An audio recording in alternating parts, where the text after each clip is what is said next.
Dear students, in this video, I am going to discuss about data structure. First of all, we should know what is the definition for data structure. So, first thing, what is that data structure? Data structure is nothing but here we are going to structure the data. Data is nothing but, for example, if you are joined in your college, your data, your details, all the details will be stored in the college storage place.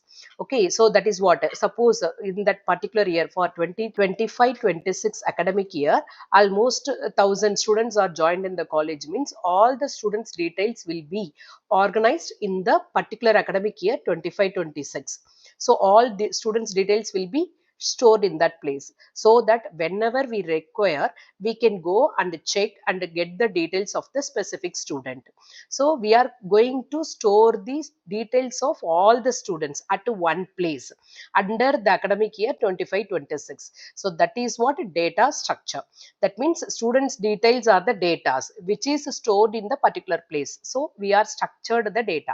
So the main part is we are going to store the data and organize the data. For example, students details will be stored as per the roll number. For example, 01, 02, like that students details will be organized. Okay, so this is called organization. So we are going to store the data in the computer, so that whenever we want we can access as well as update efficiently.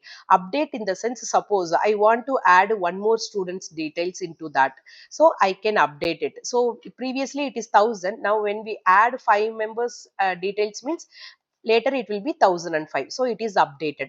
Or otherwise I would like to delete some student details, they are detained, so I would like to delete, in the sense now it will be updated as 1,003. So that is what we can access whatever we want, whether we can add or remove the students details, and that data will be updated properly. So this is what the definition for data structure.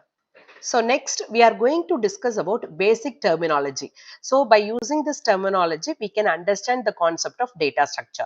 So few terminology I would like to discuss with you people. First terminology is called data. So just now I said the students details, what we are going to store in college system.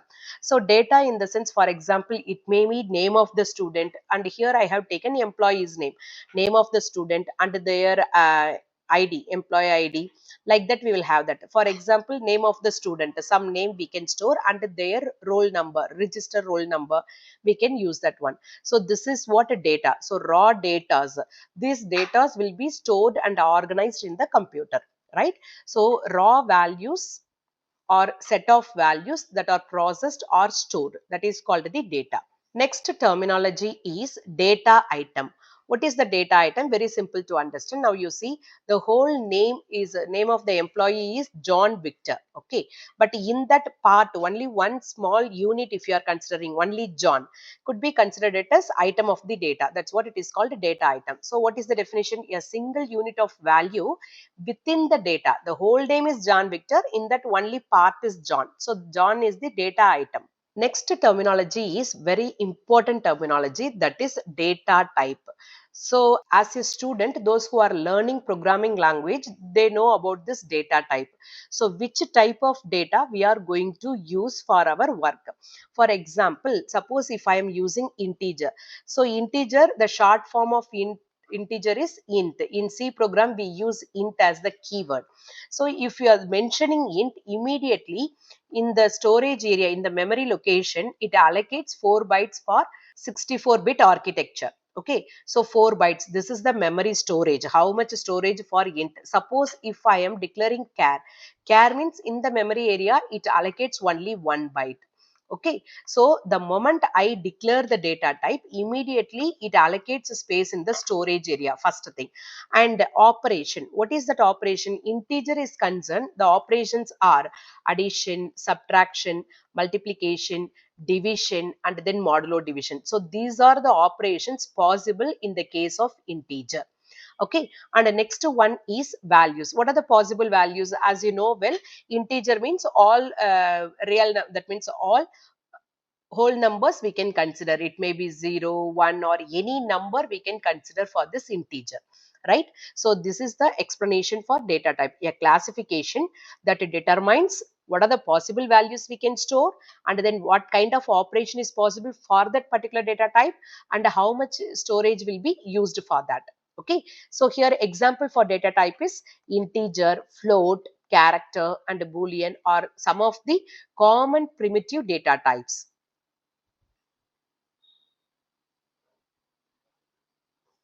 Next, very important thing is variable. Okay, this is one of the important terminology. What is variable? Suppose in C language, we are going to use int count equal to 10. This is the initialization part. What is that?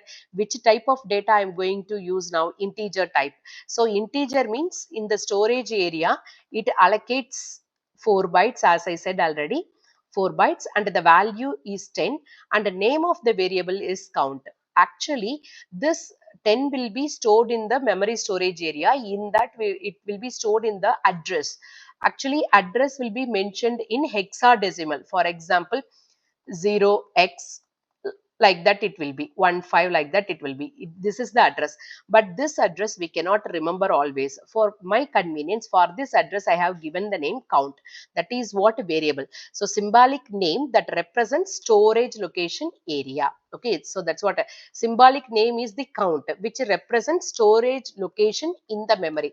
Instead of 0xx15, I am going to use count now, whose contents can be changed during program execution. Suppose instead of 10, I would like to store 20. That also I can change in the next line. So count equal to 20. Previously, I assigned 10, but in the next step, I would like to change the value. That also possible in this case. Okay, so count is the variable storing an integer value. Next data type is record. What is mean by record? Just now I said one example, that is students details. What are all the details related to one particular student? For example, his name. First one is name of the student is one data, and the second one is his ID, that is roll number, we can consider roll number, and his date of birth, and 10th marks. Okay, and from whether he joined as in the management or counseling, like that, so many details will be there for particular student. For example, John is the name of the student. He is all the details related to John is named it as record, that is collection of related data items. So the data which are related to John all are considered it as record, that is called record. A collection of related data items often referred to as the field or members of possibly different data types. For example, here John is the name. So name means we have to consider character array. Okay, and the roll number means here we will have integer type of data, and the date of birth is also integer. 10th marks percentage, it may be float. Okay, and that is management or counseling means here we can say the character. So different data types we are going to store.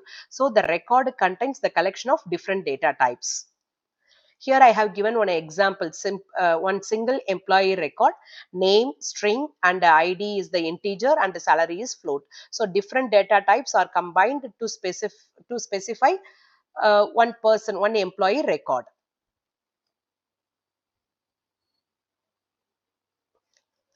Next one is file. What is mean by file? Now I said for only one student. Okay, John is the name, and his roll number, and then date of birth. Like that I said. Instead of one person, if I would like to store 1,000 students details in one place, that can be stored in file. Okay, that means the collection of all the records. One particular student means it is called a record, but a collection of all the records is called file.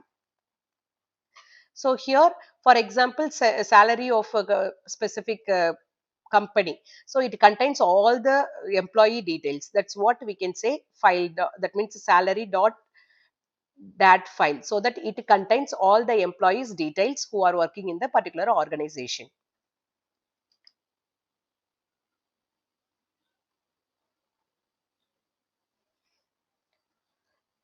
Next one is algorithm. It is very important. Suppose if you want to perform any specific task. So if you want to perform the task, you will have the plan. So how the task to be performed one by one, that is step by step, how it should be formed. That means how it should be performed. So first step I want to start, and the second step how it should be done, and like that I will have number of steps to execute the task to get the final result. So that step by step process is called the algorithm. So here if you see the definition, a well defined step by step set of instructions to design to solve a specific problem in a finite number of steps. It should not execute it should not extend. Okay, so 10 number of steps is there, means the 10 number of steps I have to perform, and finally I have to complete the task. That is what algorithm. So here I have given one example. I am going to use the bubble sort. Bubble sort means arranging the elements from smallest to largest. Okay. So here if I want to arrange means how that process will be done. So I have to give the step by step plan. That is what algorithm. So up to that we completed what is mean by data structure and what are all the basic terminology required to understand the concept of data structure. I hope you understand the topic. If you have any doubt, please ask me in the comment section. We will see in the next video.